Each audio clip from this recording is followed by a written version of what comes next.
வணக்கம் அன்பு நண்பர்களே. இன்றைக்கி நம்ம எதை பற்றி பார்க்க போகிறோம்னா கோழி வளர்ப்பை பற்றி. இன்றைக்கி இது ஒரு ரூமில் ஒரு உங்களுக்கு சின்ன வீடியோ காமிக்கிறதுக்காக பண்ணையிலேருந்து ஒரு 11 கோழி மட்டும் எடுத்துன்னு வந்து வச்சு உங்களுக்கு விவரமாக ஒரு அரை மணி நேரம் வீடியோ பிரதர். இது அரை மணி நேரம் உன்னிப்பாக கேட்டிங்கன்னா உங்கள் வாழ்நாள் முழுக்க நீங்கள் சம்பாதிக்கிறதுக்கு உண்டான வழிமுறைகளும் நீங்கள் யாரையும் நம்பி வாழணுன்ற அவசியம் இல்லைன்ற ஒரு நம்பிக்கை உங்களுக்குள்ளேயும் வரும். இதனால் என்னென்ன நன்மைகள் இருக்குது, சகலமும் இதுக்கு நோயிலேருந்து எப்படிலாம் நம்ம குணப்படுத்துறது சகலத்தையும் நான் சொல்லி கொடுத்துட்றேன். அரை மணி நேரம் மட்டும் தயவுசெய்து இந்த வீடியோ வைக்கிறேங்க. அந்த அரை மணி நேரத்தில் உங்கள் வாழ்க்கையில் ஒரு மாற்றங்களை நீங்கள் உணர முடியும். அதாவது கோழி வளர்ப்புன்றது, இப்போ நம்ம ஒரு சின்ன கோழி குஞ்சுகளை வாங்கினோன்னா இதோட ஆயுள் காலம் ஃபஸ்ட்டு சொல்லிடுறேன். இது குறைஞ்சது ஒரு 5 வருஷம் வரைக்கும் வாழும். ஆனால் இதில் வாங்கினதுலேருந்து 4வது மாதம் தாண்டி 5வது மாதத்துலேருந்து 4.5 மாதம், சிலது 4.75 மாதம், சிலது 5வது மாதத்துலேயும் முட்டை வைக்க ஆரம்பிச்சிடும். இந்த கோழி வளர்ப்பில் ஒரு ஸ்கொயர் ஃபீட்டுக்கு ஒரு கோழி வளர்க்கலாம். அதாவது குட்டிங்க சொல்கிறேன், நான் பெரிய கோழிங்களை சொல்கிறேன். பெரிய கோழி வளர்கிறதுக்கு இடவசதி ஒரே ஒரு ஸ்கொயர் ஃபீட் இருந்தால் ஒரு கோழி நல்லா வளர்க்கலாம். நம்ம இன்றைக்கி சென்னையில் நிறைய பேர் சொல்கிறாங்க வாடகை விட்டுரும், அந்த மாதிரி அந்த வீடு இதுன்னு பல பிரச்சனைகள்லாம் இருக்குன்னு. அந்த இப்போ நான் வளர்க்குற கோழிகள்னால இப்போ என்கிட்ட ஒரு 1500 கோழிங்க இருக்குன்னா, ஒரு 1000 கோழி இருக்குன்னு வச்சுக்கோங்களேன். இந்த 1000 கோழியில் என்னென்ன வருமானம் இருக்குன்னா, ஒரு நாளைக்கு குறைஞ்சபட்சம் 500 முட்டையிலேருந்து 600 முட்டைகள் போட்டுட்ருக்கு. நீங்கள் 500 முட்டைன்னு கணக்கு வச்சா கூட ஒரு முட்டை ஒரு 10 ரூபான்னா கூட, ஏன்னா இது எல்லோரும் வாங்கிட்டு இருக்காங்க. நம்ம சர்க்கிளில் இருக்கிற சுற்றி இருக்கிற ஒரு 20 கடையை மட்டும் நம்ம பார்த்து வச்சுட்டா போதும். அவங்க 12 ரூபா 15 ரூபான்னு விற்றுக்கிறாங்க, நம்மக்கிட்ட 10 ரூபான்னு வாங்கிட்டு இருக்காங்க. அப்போ ஒரு நாளைக்கு ஒரு 500 கோழி முட்டை இருக்குனாக்கன்னா 500 × 10னா டெய்லி வருமானம் 5000 ரூபாய். இதுக்கு சாப்பாடு லேயர்னு ஒரு ஃபுட் இருக்குது. ஃபஸ்ட்டு பிறந்ததுலேருந்து நீங்கள் பார்க்க போனீங்கன்னா ஃபஸ்ட்டு ஒரு நிமிஷம், ஏன்னா நம்ம இதில் கொஞ்சம் பதட்டமாக இருக்குங்க. அதுங்க இது குட்டியில் டெய்ஸி ஃபுட்டுன்னு சொல்லுவாங்க. அது 1 கிலோ 45 ரூபா. நம்ம மூட்டையை 50 கிலோன்னு வாங்கும்போது அது 40 ரூபா ரேட்டு கிடைக்கும். அதே மாதிரி லேயர் க்ரோயர்னு அடுத்தது ஒரு மாதம் கழித்து இந்த க்ரோயர் ஃபுட்டு போட ஆரம்பிக்கலாம். அதெல்லாம் உங்களுக்கு 35 ரூபாயிலே கிடைக்கும் 1 கிலோ. இப்போ அதுக்கப்புறமா லேயர் மேஷ், அந்த மேஷ் ஃபுட்டு கொடுக்க இதுக்கு டெய்லி முட்டை வச்சுட்டே இருக்குங்க. அந்த மூட்டையே விலை 1850 ரூபா, 50 கிலோ அது விலை. இப்போ ஒரு 50 கிலோவில் ஒரு கோழிக்கு சாப்பாடு அதிகபட்சம் ஒரு 16 கிராம் தான் சாப்பிடும். அதிகபட்சம் நம்ம 30 கிராம் கூட வச்சுக்கோங்க. 30 கிராம்குள்ளே தான் அதோட சாப்பாடு தீனி எடுக்கிறது. அது தவிர அரிசி, நம்ம வீட்டில் சாப்பாடு மிஞ்சி அந்த சாப்பாடு, காய்கறி, கீரைகள் எல்லாமே இது சாப்பிடுங்க. அதே மாதிரி இது ஃபஸ்ட்டு அது குட்டியிலேருந்தே நீங்கள் ஒன்று மட்டும் பண்ணுங்கள். நிறைய பேர் சொல்கிறாங்க கோழி வளர்க்குறோம், எங்கள் வீட்டில் கோழி செத்துடுதுங்க, இது மாதிரி சரியாக குட்டிங்களை காப்பாற்ற முடியல. ஒன்றும் வேணாங்க, டெய்லி தண்ணியில் மஞ்சளை கலந்துகிட்டே இருங்க. எல்லாம் சொல்லுவாங்க அந்த மருந்து கொடுங்க, இந்த மருந்து கொடுங்க, அந்த 1000 நான் எந்த மருந்து கொடுக்கலங்க. நான் எந்த மருந்து கொடுக்கறதில்ல. நான் கொடுக்கறது ஒன்லி தண்ணியில் மஞ்சளை கலப்பேன். மஞ்சள்ன்றது ஒரு ஆன்டிபயோட்டிக். இந்த ஆன்டிபயோட்டிக்கை நம்ம எவ்வளோக்கு எவ்வளோ கொடுக்குறோமோ அவ்வளோக்கு அவ்வளோ அதுக்கு நோயே வரதில்லை. இப்போ என்கிட்ட இருக்கிற கோழி எல்லாமே ஆக்டிவாக இருக்குது பாருங்கள். இதுக்கு நான் எந்த மருந்தும் கொடுக்கல, எந்த மருந்தும் தேவையில்லை. இந்த 15வது நாள் இந்த ஊசி போடுங்க, 20வது நாள் இந்த ஊசி போடுங்க. ஃபஸ்ட்டு வளர்க்கும்போது எனக்கு ரொம்ப கஷ்டமாக இருந்தது. ஊசி போடும்போதெல்லாம் தான் நிறைய டெத் ஆகிடுச்சு என்கிட்ட. இருந்தாலும் சரி அப்படியே வளர்த்துட்டே இருந்தோம். ஆனால் அடுத்து வரதுலேருந்து எனக்கு கொஞ்சம் பார்த்தோம், எதுவுமே ஊசியே போடணுன்ற அவசியம் இல்லை. வெறும் மஞ்சளை டெய்லி கொடுத்துக்கிட்டே இருந்தாலே, திடகாத்திரமாக அதுக்கு உணவுகளை அதே மாதிரி கொடுத்துக்கிட்டே இருந்தாலே போதும். இப்போ நாங்கள் இருக்கிறது சென்னை சிட்டின்றதுனால சில இடத்துல இந்த இப்போ எங்கள் வீட்லேயே சாப்பாடு எதுவுமே இருந்தாலும் இதுக்கு நாங்கள் கொடுக்க, அதுவே சாப்பிடுங்க எல்லாமே. இப்போ டெய்லி இங்கே ஒரு 4-5 முட்டை வந்துட்டுருக்குது. இப்போ 10 கோழியில் சாலிடாக ஒரு 5 முட்டை வந்துடும். ஒரு சேவலுக்கு 4 கோழி 5 கோழி வைக்கலாம். இப்போ நான் என்கிட்ட இங்கே 2 சேவல் இருக்குது, இது எல்லாமே கோழிங்க தான். இந்த கால்குலேஷனை நீங்கள் வளர்த்திங்கன்னா, இப்போ உங்கள் ஒரு 1000 ஸ்கொயர் ஃபீட்டில் ஒரு வீடு இருக்குதுன்னு வச்சுக்கோங்க. இது வருமானத்தை இப்போ நான் விவரமாக உங்களுக்கு சொல்லிடுறேன், கரெக்டாக கேட்டுக்கோங்க. ஒரு நாளைக்கு நீங்கள் இப்போ 1000 கோழி வாங்குற ஒரு கோழி இன்றைக்கி மார்க்கெட்டில் விற்கிற ரேட்டு, இந்த இதிலெல்லாம் வாங்காதீங்க, கிராமத்தில் நிறைய பேர் விற்கிறாங்க. நான் 2வது நம்ம கிராமத்து இதில் வாங்கும்போது உண்மையான அவங்க என்ன சொல்கிறதுனா வேளாண்மை துறை, விவசாயம், இது எல்லாமே அவங்க பார்க்குறவங்க. அவங்க நமக்கு கொடுக்குற விலையும் ரொம்ப கம்மி தான். ஒரு கோழி குஞ்சு 27 ரூபாலேருந்து 32 ரூபாக்குள்ளே தான் தராங்க. அதை வாங்கி மார்க்கெட்டில் 50 ரூபா 100 ரூபா அந்த மாதிரிலாம் விற்கிறாங்க. இப்போ ஒரு மாதம் சில பேர் வந்து ரொம்ப கோழி குஞ்சு சின்னதாக வாங்கி எனக்கு வளர்க்க தெரியல, ஒரு மாதம் கோழி குஞ்சு 90 ரூபாய்க்கு தராங்க. ஆனால் இது 4 மாதம் 2 மாதம் தாண்டிடுச்சுனாலே நோய் பிரச்சனை எதுவுமே வராதுங்க. இந்த 2 மாதம் வரைக்கும் டெய்லி மஞ்சள் நான் இன்னி வரைக்கும் டெய்லி கொடுத்துட்ருக்கேன். அதோட சாப்பாட்டில் மஞ்சள் கலப்பேன், குடிக்கிற தண்ணியில் மஞ்சள் தூளை கலந்துருவேன்.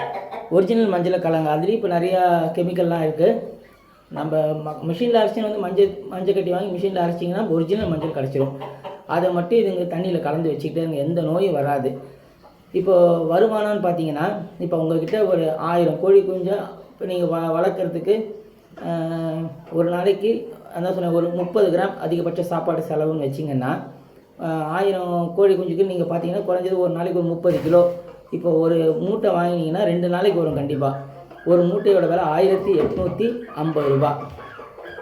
அது 2 நாள் வந்தால் ஒரு மாதத்துக்கு ஒரு 15 மூட்டை வந்தாலே போதும். 15 மூட்டையோட விலை ஒரு 30,000 ஒரு 25 கிட்ட தான் வரும். நீங்கள் 30,000 மொத்த செலவுன்னு வச்சுக்கோங்க. அந்த இடத்துக்கு ஒரு வாடகை போடுங்க, கரண்ட் பில்லு, அது தவிர மற்ற செலவு எல்லாமே சேர்த்து ஒரு 40,000 செலவாகுதுன்னு வச்சுக்கோங்க ஒரு மாதத்துக்கு. ஒரு நாளைக்கு ஒரு 500 கோழி முட்டை போச்சுன்னா கூட டெய்லி 5000 ரூபாய் வருமானம். ஒரு நாளைக்கு 5000 ரூபான்னா நீங்களே கணக்கு பண்ணிக்கோங்க. 10 நாளைக்கு 50,000, 20 நாளைக்கு 1 லட்சம், 30 நாளைக்கு 1.5 லட்சம். இது என்ன வியாபாரம் ஆகுமா? இந்த மாதிரிலாம் பயப்பட வேண்டாம். ஏன்னா இந்த கோழி முட்டை போட்டுதுன்னா இந்த முட்டை வந்து குறைஞ்சபட்சம் 4 நாள் வரைக்கும் எந்த ப்ராப்ளம் 4 நாளுக்குள்ளே அது விற்கிற மாதிரி இருக்கும். நமக்கு தெரிஞ்ச கடைங்க, நமக்கு தெரிஞ்ச இடத்துல ஒன்றும் இல்லை, ஒரு 50 கடை ஏறி இறங்கிட்டாலே டெய்லி நம்ம இப்போ என்னால் டெலிவரி பண்ண முடியாதபடி அவங்களே டெய்லி கேட்டுக்கிட்டே இருப்பாங்க. இப்போ அந்த நம்ம போட்ட காசுக்கும் அதிகமாக வருமானமும் வருது. 3 வருஷம் வரைக்கும் தான் இதுங்க முட்டை வைக்கும். 3 வருஷத்துக்கு மேலே இப்போ ஒரு கோழி வந்து இது பெருவடை, சிறுவடை, கைராளி, கடகநாத்து, அப்புறம் அசில் கிராஸ், இந்த மாதிரி ஏகப்பட்ட வெரைட்டிஸில் இருக்குது. இதில் இந்த பெருவடை, சிறுவடை, அந்த பெருவடைன்றதுலாம் ஒரு 2.5 கிலோ 3 கிலோ அந்த மாதிரிலாம் ரேஞ்சு வந்துடும் வெயிட்டு. ரொம்ப வெயிட் அதிகமாச்சுன்னா இந்த கறிக்கடையில் அவங்க கறிக்கு வாங்க மாட்டாங்க. அவங்க எதிர்பார்க்குறது 1 கிலோலேருந்து 1.5 கிலோவில் இருக்கணுங்க. ஆனால் நம்மக்கிட்ட அவங்க வாங்குகிற ரேட்டு 350 ரூபாலேருந்து அது மாதிரி வெளியில் அவங்க வந்து உயிரோடு நம்மக்கிட்ட வாங்குறது சில இடத்துல 300, சில இடத்துல 350 அப்படி வாங்குகிறாங்க. இப்போ நீங்கள் உங்கள்கிட்ட அந்த 1000 கோழியை 4 மாதம் வளர்த்துட்டிங்கன்னா அந்த மாதம் டெய்லி வருமானம் உங்களுக்கு சொல்லிட்டேன் 5000 ரூபா ஒரு நாளைக்குன்னு. 1000 கோழிக்கு நான் கணக்கு சொல்கிறேன். அதிகபட்சமே 25,000லேருந்து 30,000க்குள்ளே தான் இருக்கும். ஒருவேளை நீங்கள் அது வாடகை இடமா இருந்ததுன்னா வாடகைக்கு ஒரு 20,000 ரூபான்னு போட்டிங்கன்னா கூட, அது தவிர எக்ஸ்ட்ரா நீங்கள் போய்ட்டு வர செலவுக்கு ஒரு 5000 ரூபான்னு வச்சா கூட 50,000 செலவானாலும் 10 நாள் முட்டையிலே அந்த காசு வந்துடும். மீதி இருக்கிற 20 நாளும் உங்களுக்கான வருமானங்கள். ரெண்டாவது, இதோட 3 வருஷம் இதை நீங்கள் வளர்த்துட்டு அப்புறமா நம்ம ஒரு வேலைக்கு போகிறோம், பிஎஃப், இஎஸ்ஐ, கிராஜுவிட்டி மாதிரி நீங்கள் செலவு பண்ணுற காசுக்கும் 2 மடங்கு அதிகமாக உங்களுக்கு பணமும் மாதம் வந்துட்டுருக்கு. ப்ளஸ்ஸு நீங்கள் வளர்த்த மொத்தம் 1000 கோழியில் ஒரு 100 கோழிக்கிட்ட இறந்து போயிருக்குன்னு வச்சுக்கோங்க. அல்லது ஏதாவது உடல்நிலை சரியில்லாமல் இருக்குது, ஏன்னா சில கோழிங்க சண்டை போட்டுக்கும். அது மாதிரி இப்போ உங்கள்கிட்ட ஒரு 900 கோழி இருக்குன்னா ஒரு கோழி அதிகபட்சம் 1.5 கிலோன்னே வச்சுக்கோங்க. ரொம்பலாம் வேணாம், 1, ஆனால் அது கிலோ மேலேயே 2 கிலோவில் இருக்குது, 2.5 கிலோலாம் வரும். நீங்கள் 1 கிலோ தான் உங்கள்கிட்ட இருக்கிற மாதிரியே மைண்ட் செட்டப். ஒரு மினிமம் 1.5 கிலோன்னு வச்சா கூட உங்கள்கிட்ட 1500 கிலோவுக்கு மேலே கோழி குஞ்சுகள் இருக்குது. 1 கிலோ இன்றைக்கி 300 ரூபான்னா 10 கிலோ விலை எவ்வளோ, 1000 கிலோ எவ்வளோன்னு நீங்களே கணக்கு போட்டுக்கோங்க.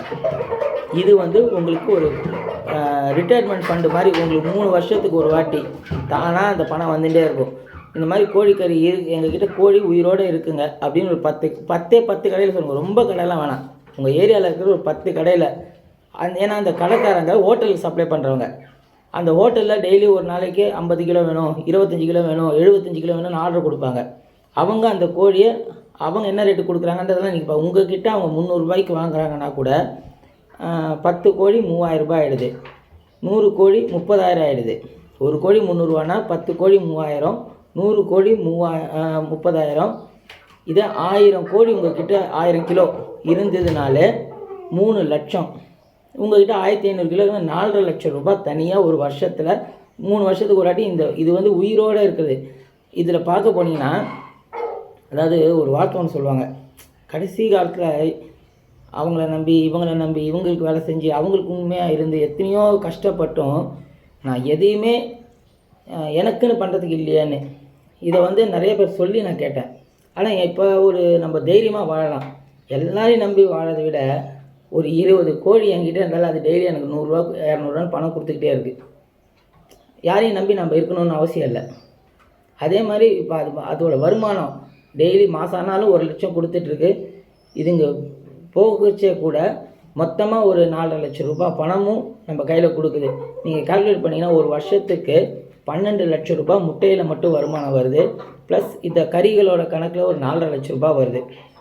இதை கரெக்டாக வளர்க்குறதுனா ஒன்றும் இல்லைங்க, டெய்லி காத்தால சாயங்காலம் 2 வேளை சாப்பாடு வைங்க, 2 வேளை தண்ணி வைங்க. இதில் சில டைம்ஸ் ஒரு வேளை சாப்பாடு வச்சா கூட வேணால் ஒரே வேளை இதுங்க சாப்பிட்றது 30 கிராம், அது ஒரே டைமில் வந்து கடன்னு சாப்பிடுங்க. அடுத்த நாளுக்கு நீங்கள் டேரெக்டாக வச்சுக்கலாம். அடுத்தது சொல்ல போனாங்கன்னா அந்த ஆண் பெண்ணு சேர்றதுல ஒரு சேவலுக்கு 4 கோழி வச்சுக்கோங்க, அதுக்கு மேலே வேண்டாம். சில பேர் வந்து ஒரே ஒரு சேவலுக்கு ஒரு கோழி வச்சாங்கன்னா அந்த கோழியோட உடல்வாகு சரியில்லாமல் போகும். இதே ஒரு சேவலுக்கு 4 கோழின்னு இருந்ததுன்னா உங்களுக்கு வருமானமும் அதிகம், முட்டையும் டெய்லி போடும். ரெண்டாவது உங்கள் கிட்டே வர்றது கரு உள்ள முட்டை. முட்டையில் எத்தனையோ வெரைட்டிஸ் இருக்குங்க. இன்றைக்கி நம்ம கடையில் வாங்குகிறோம் பார்த்தீங்களா, இந்த பிராய்லரோட முட்டை அதுங்கெல்லாம். இந்த முட்டையில் அதுலேயும் சத்துக்கள் இருக்குது, நான் இல்லைன்னு சொல்ல. பட் உண்மையாக ஒரு 2 தலைமுறைக்கு முன்னாடிலாம் பார்த்தீங்கன்னா கோழி கறி எங்கள் வீட்டில் இன்றைக்கி பண்ணுறான்னா அது பேர் நாட்டுக்கோழி, அது நாட்டுக்கோழி பிரியாணி. இப்போ உங்கள் தாத்தா அந்த மாதிரிலாம் கேட்டிங்கன்னு வச்சுக்கோங்களேன், அவங்களுக்கு தெரிஞ்சது 2 தான். எங்கள் வீட்டில் நாட்டுக்கோழி குழம்பு, நாட்டுக்கோழியில் பிரியாணி பண்ணுறோம், இது 2 ஐட்டம் தான் சொல்லுவாங்க. அதுக்கு ஒரு 2 தலைமுறை முன்னாடி பார்த்தீங்கன்னா நாட்டுக்கோழி குழம்பு பிரியாணி கூட அவங்களுக்கு எல்லாம் தெரியாது. பட் இந்த பிராய்லர்ன்றது ஒரு கார்ப்பரேட் 300 ஐட்டம் அதில் வருதுங்க. இன்றைக்கும் உங்களுக்கு விஷயம் தெரிஞ்சது நாட்டுக்கோழி குழம்பு தான் தெரியும், நாட்டுக்கோழி பிரியாணி தான் தெரியுமே தவிர இப்போ ஆனால் அதில் வந்து ஷவர்மான்றாங்க, சிக்கன் டிக்கா, அதுவும் என்னெல்லாமோ பேரில் அதில் வந்துகிட்டே இருக்கும். ஏன்னா ஃபர்ஸ்ட் ஆஃப் ஆல் அவை யாவும் உடலுக்கு நன்மை அல்ல, தீமை தான். பிராய்லர் கோழி நாம் எவ்வளோ சாப்பிட்டாலும் அதனால் தீமைகள் தானே தவிர நன்மை கிடையாது. ஒரு 25 வருஷம் முன்னாடி யாருமே குழந்தை பெற்றுக்காமலாம் இல்லை. மலடின்ற வார்த்தைகளே அப்போ கிடையாது. மன்னிக்கணும் இந்த வார்த்தை சொல்கிறதுக்கு கூட. ஏன்னா இப்போ அவங்க சாப்பிட்ற உணவுனால் பாதி பிரச்சனை அதில் தான் வருது அவங்களுக்கு. அப்போல்லாம் சொல்லுவாங்க இந்த கல்லை தூக்கி பின்னாடி போட்டால் தான் மாப்பிள்ளையை கட்டி கொடுப்பாங்கன்னு. அதான் அந்த சண்டை சேவல்னுவாங்க. அந்த சண்டை சேவல்ன்றது எவ்வளோக்கு, அதாவது பெருவடை சேவலை சாப்பிடும்போது நரம்புகளுக்கு நல்ல முறுக்கேறி நல்ல ஒரு வீரமான இருப்பாங்க அவங்கெல்லாம். இதில் நாட்டுக்கோழியில் வகையில் நான் சொல்கிறேன். சிறுவடைன்றது பெண்களுக்கு கர்ப்பப்பை பிரச்சனை எதுவாக இருந்தாலும் அது ஒரு நல்ல மருந்துங்க. முதல்ல மாதவிடாய் பிரச்சனையிலேருந்து எல்லாத்துக்கும் நாட்டுக்கோழியில் சிறுவடை கோழி பெண்கள் சாப்பிடுவாங்க. யாருக்கும் குழந்தை பெற்றுக்காமையே இல்லை. அந்த காலத்தில் 5-6 பேர் 8 பேர் 9 பேர்லாம் பெற்றுருக்காங்க. பட் இப்போ இருக்கிற ஜென்ரேஷன் பிராய்லர். இந்த பிராய்லர்ன்றது ஆணும் இல்லை பெண்ணும் இல்லது. அதை வச்சு நீங்கள் ஒரு கணக்கு போட்டுக்கோங்க. இது நீங்கள் கூகுளில் கூட தேடிக்கோங்க, அதோட வெரைட்டிஸ் விவரமாக சொல்லுவாங்க. ஸோ நாட்டுக்கோழி வளர்க்குறதுனால ஏகப்பட்ட நன்மைகள் இருக்கே தவிர எந்த ஒரு குறைகளும் இதில் இல்லை. வருமானமும் நல்லா அதிகமாக இருக்கும். என்ன ஒன்றுன்னா அக்கம் பக்கத்தில் கொஞ்சம் பிரச்சனை வருங்க. நம்ம இதே நான் வந்து சென்னையில் இருக்கிறதுனால கண்டிப்பாக பிரச்சனை கொடுப்பாங்க. உங்கள் வீட்டு கோழி எங்கள் வீட்டில் வந்துருச்சு, எங்கள் வீட்டில் டாய்லெட் போயிடுச்சு, அப்படி இப்படின்னு. இப்போ நான் ஒரு வாடகை வீட்டில் இருக்கேங்க. என் வீட்டுக்கு 20,000 ரூபாய் வாடகை. ஒரு போர்ஷனில் நான் இருக்கேன், பக்கத்து போர்ஷனில் நான் வளர்க்குற ஜீவராசிங்க இருக்காங்க. 2 போர்ஷன் நானே எடுத்துட்டேன். ஹவுஸ் ஓனர் மாதத்துக்கு ஒரு வாட்டி வருவார். அப்பயும் எனக்கு கம்ப்ளைண்ட் பண்ணாங்க. பட் இந்த ஏரியாவில் நிறைய பேர் வந்து கோழி வளர்த்து மற்றவங்க டிஸ்டர்பன்ஸ் ஆகுது. நான் கேட்டேன், என்னோடய கோழி பக்கத்து வீட்டில் போய்ட்டு திருடிச்சா, என் கோழி பக்கத்து வீட்டில் போய் ஏதாவது சண்டை போட்டுச்சா, எதுங்க தேவையில்லாமல் அவங்க கம்ப்ளைண்ட் பண்ண நீங்கள் வந்து கேட்குறீங்க? இப்போ நம்ம இந்த கோழி வளர்க்குறதுக்கு அரசாங்கத்தில் அந்த இதுக்குன்னு ஒரு கோர்ஸ் மாதிரி இருக்குது. தாம்பரம் தாண்டி மறைமலை நகர்கிட்ட கால்நடை வளர்ப்பு செக்ஷனில் ஒரு கவர்மெண்ட் ஆஃபீஸ் இருக்குது. அங்கே போய் சும்மா ஒரு நாள் படித்தா ஒரு சர்டிஃபிகேட் ஒன்று கொடுத்துருவாங்க. நீங்கள் படிச்சிங்கன்றதுக்கு ரெக்கார்ட் ஆகிடுது. செகண்ட் ஒன், இந்த இடத்துல நகராட்சியில் ஒரு சர்டிஃபிகேட் வாங்கல. என் கோழி வீட்டு உள்ளே தான் இருக்குது. என் வீட்டு உள்ளே நான் எதை வளர்த்தாலும் அது வந்து மற்றவங்களுக்கு பிரச்சனை தரப்போகிறதில்ல. இது என்னென்னா கூவுறதுனால அவங்க அந்த டிஸ்டர்பன்ஸுன்றாங்க.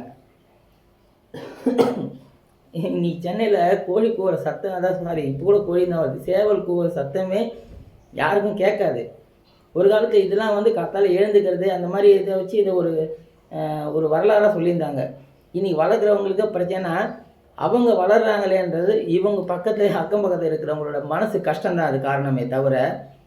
ஏன்னா நம்ம வந்து யார்கிட்டையும் எதுக்கும் போய் நிற்க போகிறதில்ல. நம்ம வளர்க்குற ஜீவராசி நம்மளை காப்பாற்றுது. நான் இறைவனுக்கு மட்டும் பயந்தா போதும், வேறு யாருக்கு பயப்படணும்னு அவசியம் இல்லை. அந்த வெறுப்பு தான் அவங்களுக்குலாம் தான். அதனால் அக்கம் பக்கத்தில் கண்டிப்பாக இந்த தலைவலி கொடுப்பாங்க. என்னப்பா ஒரு கோழி வளர்க்கலாம், ஏன்னா இந்த காலகட்டம் அப்படி இருக்குது. இந்த உலகம் வாழ விடாது, வளர விடாது. யாருக்கும் தெரியாமல் சைலண்ட்டாக வாழணும், வளரணும். அப்போ தான் இந்த உலகம் வந்து நம்மளை பார்க்கும். அதனால் சொல்கிறேன், கோழி வளர்ப்புன்றது ரொம்ப நல்லதுங்க. நமக்கும் நல்ல ஒரு மைண்ட் ரிலாக்ஸாக இருக்கும். இதனால் எந்த நோய்களும் கிடையாது. இந்த பிராய்லர் கோழி வளர்க்குறதுனால பறவை காய்ச்சல் அதெல்லாம் தான் வருமே தவிர நாட்டுக்கோழிகள் வளர்க்குறதுல யாருக்கும் எந்த நோய்களும் வராது. உங்கள் வீட்டை சுற்றி இருக்கிறவங்களுக்கு நிறைய பேர் சொல்லுவாங்க, இந்த கோழி வளர்த்தா பாம்பு வரும் சார். இப்போ சொல்கிறேன் நான், ஒரு 4 சேவல் ஒன்றா சேர்ந்ததுன்னா 6 அடி நீளம் மேலே 10 அடி இருந்தால் கூட ஒரு பாம்பு அது கீழ்ச்சி போட்டுருங்க. உங்கள் வீட்டுக்கு மெயினாக பாம்புங்க எதுவும் இந்த கோழியோட எச்சத்தோட வாசனைக்கு வருன்றது அந்த காலத்தை சொல்லிகிட்டு இருக்காங்க. இப்பயும் அது சில வாசத்துக்காக வரலாம். அது இப்போ நான் இருக்கிறது ஒரு ஏரிக்கார பக்கமாக இருக்கேன். என்னோடய வீடு ஏரிக்கிட்டே இருக்கிறதுனால அங்கே பாம்புகள் இருக்கும். அது வந்து எச்சத்துக்கு வரல. அப்படியே பாம்புகள் வந்தாலும் இங்கே இருக்கிறது எல்லாமே தண்ணி பாம்புங்க அந்த மாதிரி தான். விவசாயிகள் நண்பன் அந்த கூட அது வந்தாலும் நம்ம வீட்டில் இருக்கிறது எல்லாம் திடீர்னு போகிறதுக்கு வரல. அதுக்கு தேவை என்ன, ஒரு மிஞ்சி போனால் ஒரு 4 முட்டையை முழுங்கிடுச்சுன்னா 25 நாளைக்கு அது பசி எடுக்காது. அதுங்க வந்து வாய் விட்டு கேட்காது. கேட்டால் நாமளே 4 முட்டை எடுத்து கொடுத்துருவோம்ல. அதுங்க வரும் ஒரு மிஞ்சி அந்த தன்னோட வாயை திறந்து அந்த வாய்க்குள்ளே என்னென்ன முழுங்க முடியுமோ அதை மட்டும்தான் அந்த பாம்பு முழுங்கும். அதுவும் இந்த தாயும் இந்த சேவலும் விடாது. அதுங்களுக்கு வந்து தன்னை காப்பாற்றிக்கிறதுக்கு எப்படின்றது அதுங்களுக்கு தெரியும். அப்படி ஒரு வேளை வந்தாலும் முட்டையை மட்டும் எடுத்துகிட்டு போகும். ஆனால் என் இடத்துல இது வரைக்கும் ஒரு பாம்பு உள்ளே வரல. என்னோடய கிராமத்து வீட்டில் இருக்கிற பாம்பு வந்தது, என் சேவலே கொத்தி போட்டுருச்சு அதை. அதனால் எதை பற்றி நீங்கள் பயப்பட வேணாம். யார்கிட்டையும் நம்ம வருங்காலத்தில் எதிர்பார்த்து நிற்க வேணாம். திருப்பி சொல்கிறாங்க, உங்கள் வீட்டுக்கு பின்னாடி சும்மா ஒரு 5க்கு 5 இடம் இருக்குது, ஒரு 10க்கு 10 இடம் இருக்குது. ஒரு தக்காளி டப்பாவில் கவுத்து போட்டு கூட வைக்கலாங்க. இந்த கோழியை ஒரு 10 நாள் வளர்த்துட்டீங்கன்னா அது உங்களை விட்டு எங்கேயும் போகாது. காலை கட்டி வீட்டு வாசலில் கட்டி போட்டுருங்க. 10 நாள் கழிச்சு அந்த கட்டை அவுத்து விட்டுருங்களேன், அதுங்க அந்த இடத்துலையே தான் சுற்றிட்டு இருக்கும். அதே மாதிரி அதுங்க ஒரு 3 வருஷத்துக்கு உங்களுக்கு தினந்தோறும் வருமானம், ஒரு நாள் விடாதுங்க. மனுஷனாவது இன்றைக்கி நான் வேலைக்கு வராமல் போவான். ஆனால் இந்த ஜீவராசிகள் ஒரு நாள் கூட இன்றைக்கி நான் முட்டை போடணுன்னா போட்டுரும். இன்றைக்கி நான் என்னென்ன பண்ணணுமோ அது எல்லா காரியங்களும் பர்ஃபெக்டாக பண்ணுங்கள். 30 கிராம்னா 30 கிராம்குள்ளே தான் சாப்பாடு, அதுக்கு மேலே எடுக்காது. ஐயோ அந்த இடத்துல எனக்கு அதிகமாக இருக்குது, இந்த இடத்துல அதிகமாக, அதுக்கெல்லாம் அதுங்க வயிற்றுக்கு ஏற்ற அளவுக்கு தான் சாப்பிடும். நமக்கு தேவையான அளவுக்கு வருமானத்தையும் கொடுக்கும். இதை வளர்க்குறது எப்படின்றதுலாம் கூட கூகுளில் நிறையா போட்டிருக்காங்க. ஏன்னா இதை பற்றி நாங்கள் ஒரு அரை மணி நேரம் வீடியோக்கு மேலேயே பேச வேண்டியது இருக்குது. பட்டு இப்போ எனக்கு இன்னும் கொஞ்சம் வேலைகள்லாம் நான் ஒரு 20 நிமிஷத்துக்குள்ளே பேசி முடிச்சிடலான் இருக்கேன். இதை வளர்க்குறதுனால அதிகமான வருமானங்கள் இருக்குது. ஆனால் ஓப்பனாக சொல்ல போனாங்க, இன்றைக்கி எத்தனையோ கோர்ஸ் இன்ஜினியர்ஸு அது இதுன்னு படிக்க வைக்கிறாங்க. நான் படித்ததெல்லாம் +2 வரைக்கும் தாங்க படிச்சிருக்கேன். ஆனால் அதுக்கு மேலே இப்போ எனக்கு அந்த டைமில் வாய்ப்பு கிடைக்கல. பட் இன்றைக்கி நிறைய ஜீவராசி வளர்க்குறதுல என்னோடய அறிவை கொஞ்சம் வளர்த்ததில் நிறைய நன்றி விசுவாசத்தை இப்போ நான் பார்த்துட்ருக்கேன். அதே சமயத்தில் வருமானத்துக்கு குறை இல்லாதபடி டெய்லி நம்மக்கிட்ட பணம் வந்துட்டே தான் இருக்கும். நம்ம ஒருத்தர்கிட்ட போய்ட்டு ஒரு 8 மணி நேரம் வேலை செய்கிறது, இங்கேருந்து காலையில் இந்த டிராஃபிக் பிரச்சனை, டிராஃபிக்கில் வண்டியை ஓட்டுன்னு போய்ட்டு இந்த பிரச்சனை எதுவுமே கிடையாது. காசை கொடுத்துட்டு தான் இங்கே இருக்கிறவங்களே வாங்கிட்டு போவாங்க. அதே மாதிரி அக்கம் பக்கத்தில் யார் வீட்டில் ஒரு குழந்தை பிறந்திருக்குங்க, சார் எங்கள் வீட்டில் என் பொண்ணு ஏஜ் அட்டன் பண்ணிட்டாங்க, நாட்டு முட்டை தாங்க வேணும், தேடி வருவாங்க. ஏன்னா இதெல்லாம் அரிய வகை பொக்கிஷன்னே சொல்லலாம் உணவுகளில். ஸோ கரெக்டாக வீட்டில் வளங்க, நல்லது நிறையா நடக்கும். ஜீவராசிகளுக்கு நம்ம உணவு அளிக்கிறது நமக்கு நல்ல வருமானம் அதில் வந்துகிட்டே இருக்கும். திருப்பி சொல்கிறேன், ஒரு 1000 கோழி வளர்க்குறதுக்கு உங்களுக்கு ஒரு 1000 ஸ்கொயர் ஃபீட் இடம் வேணும் கண்டிப்பாக. 1000ன்றது அதில் நடுவில் ஒரு கட்டை அது மாதிரிலாம் வைப்போம். ஏன்னா எல்லாமே கீழே ஒரே இடத்துல இருக்குது, அதில் ஓடிக்கிட்டே இருக்கும். சிலது மேலே தங்கும். ஒரு 3 அடுக்கு அது அடுக்கு மாதிரி பாதுகாப்பாக அது வச்சுட்டோன்னா அது பாட்டுக்கு சந்தோஷமாக இருக்கும். ஸோ நல்லா யோசித்து பார்த்துட்டு இது எப்படி வளர்க்கணுன்னு உங்களுக்கு எதாவது தேவைன்னா யூடியூப்பில் இன்னொரு வீடியோ ஒன்று போடுறோம். அதில் எப்படி A to Z வரைக்கும் அதை நான் சொல்லி கொடுத்துட்றேன். இன்றைக்கி ஒரு 20 நிமிஷம் வீடியோவில் நான் சொல்லிடுறேன். வாங்கிறது 27 ரூபாலேருந்து 32 ரூபாக்குள்ளே நிறைய இடத்துல விற்கிறாங்க. மெயினாக அந்த தருமபுரி அந்த சைட்லலாம் நிறையா கோழிகள் வியாபாரம் தான் இருக்குது. வாங்குங்க, வீட்டில் வளங்க. நீங்கள் சாப்பிட்ற உணவு முதல்ல ஆரோக்கியமாக சாப்பிடுங்க. நீங்கள் கொடுக்கறது எல்லாருக்கும் ஆரோக்கியத்தை கொடுங்க. நீங்கள் ஒரு பொருளை விற்கிறதுல கூட 4 பேரை காப்பாற்றுறதுக்கு உண்டான நன்மைகள் தான் அதை பண்ணுறீங்க. அதே மாதிரி ஜீவராசிக்கு உணவு நிறையா போடுறீங்க. இந்த நல்லது பண்ணுறதுனால அது உங்களை கண்டிப்பாக வாழ வைக்கும். நன்றி. சேனலை கண்டிப்பாக பிடிச்சிருக்குன்னு நினைக்கிறேன். தயவுசெய்து லைக் பண்ணுங்கள், சப்ஸ்கிரைப் பண்ணுங்கள், ஷேர் பண்ணுங்கள். நீங்கள் ஷேர் பண்ணுறதுனால இப்போ எத்தனையோ பேர் வேலை வெட்டி இல்லாமல் நான் என்ன பண்ணுறதுன்னு யோசிச்சுட்டு இருப்பாங்க. கிராமங்களில் ஆயிரக்கணக்கில் மக்கள் இருக்காங்க வேலையை சும்மா வச்சுட்டு. அவங்க இந்த ஒரு வளர்க்குறதுன்றது அவங்களுக்கு தான் ரொம்ப ஈஸியாக தான் இருக்கும். ஒவ்வொருத்தருக்கும் என்ன முதல்ல தன்னம்பிக்கை வேணும். ஏதாவது ஒரு வழி கிடைக்காதான்னு ஏங்குறாங்க பார்த்தீங்களா, அவங்களுக்கு இந்த ஒரு வீடியோ போய் சேரும்போது அவங்க வாழ்க்கையில் ஒரு வழி கிடைச்சிது. அதில் அவங்க வளரும்போது அந்த பிளெஸ்ஸிங் தானாக அவங்களுக்கு வருங்க. அதனால் தயவுசெய்து நிறைய பேருக்கு ஷேர் பண்ணுங்கள். இதில் மருத்துவ குணம்லாம் நிறையா இருக்குது. கர்ப்பப்பை பிரச்சனையிலேருந்து எல்லா நோய்க்குமே இதில் மருந்து. இதில் மெயின் அந்த கடகநாத்துன்றது இப்போ இந்த சைடில் அது ஃபேமஸ் இல்லை. பட் கடகநாத் எவ்வளோக்கு எவ்வளோ சாப்பிட்றாங்களோ கேன்சருக்கு அது நல்ல மருத்துவம். அது ரத்தத்தில் B16 அளவை இன்க்ரீஸ் பண்ணுது. B16 குறைவாக இருக்கிறதுனால தான் கேன்சர்ன்றதே கட்டிகள் உருவாகுது. அதனால் கேன்சருக்கு நல்ல மருத்துவம் கடகநாத். இங்கே கருப்பாக இருக்குது பாருங்க, சின்ன கோழி ஒன்று, இது கடகநாத்து. அதே மாதிரி இந்த கைராலி, அது இந்த பிபி சுகர் பேஷண்ட்டாக இருக்காங்க பாருங்கள், அவங்களுக்கு அது நல்ல மருத்துவமாக இருக்குது. கைராலின்ற ரகம் அது. சிறுவடை உங்கள்கிட்ட சொல்லியிருக்கேன். நான் கர்ப்பப்பைக்கு அது மருத்துவம். அது மாதிரி எல்லாமே மருத்துவம் சம்மந்தப்பட்டதாக தாங்க இருக்காங்க சாப்பிட்ற உணவில் கூட. அதனால் தயவுசெய்து வீட்டில் எல்லோரும் வளங்க. சென்னையில் இருந்தாலும் என்ன, நம்ம ஒரு 5 கோழி 10 கோழி நம்ம வச்சுருக்கோன்னா நம்ம இன்றைக்கி ஒரு முட்டை சாதா முட்டை 5 ரூபாய்க்கு 6 ரூபாய்க்குன்னு விற்கிறாங்க. நம்ம பசங்களுக்கு ஆரோக்கியமான உணவு தரோம், காசு வாங்காமல் தரோம். இது நம்ம சாப்பிட்ற சாப்பாடு மீதி சாப்பிட்டாலே போதுங்க. அதனால் எல்லோரும் வீட்டில் சும்மா இருக்கச்சு ஒரு 10 கோழி மட்டும் வளங்களேன். 10 கோழி வளர்க்குறதுனால டெய்லி 5 முட்டை வருது. உங்கள் குடும்பத்துக்கு தேவையானது கிடச்சிட்டு இருக்குல்ல, வருமானம் வேணாம், என் குடும்பத்துக்கு ஆரோக்கியத்தை கொடுக்குறேன்ற ஒரு நம்பிக்கை உங்களுக்கு வருது இல்லை. இனி அடுத்த ஜெனரேஷனில் ஏதோ குழந்தை இல்லையன்ற பயம் இல்லாமல் வாழலாம்ல. அதனால தான் சொல்கிறேன், தயவுசெய்து இந்த நாட்டுக்கோழி முட்டைங்களை அவ்வளோ நல்லது இருக்குது. நாட்டுக்கோழியில் அவ்வளோ சக்திகள்லாம் இருக்குது. உங்களுக்கு சந்தேகம் இருந்தால் கூகுளில் போட்டு பாருங்கள், டிஃப்ரெண்ட் நிறையா தெரியும் உங்களுக்கு.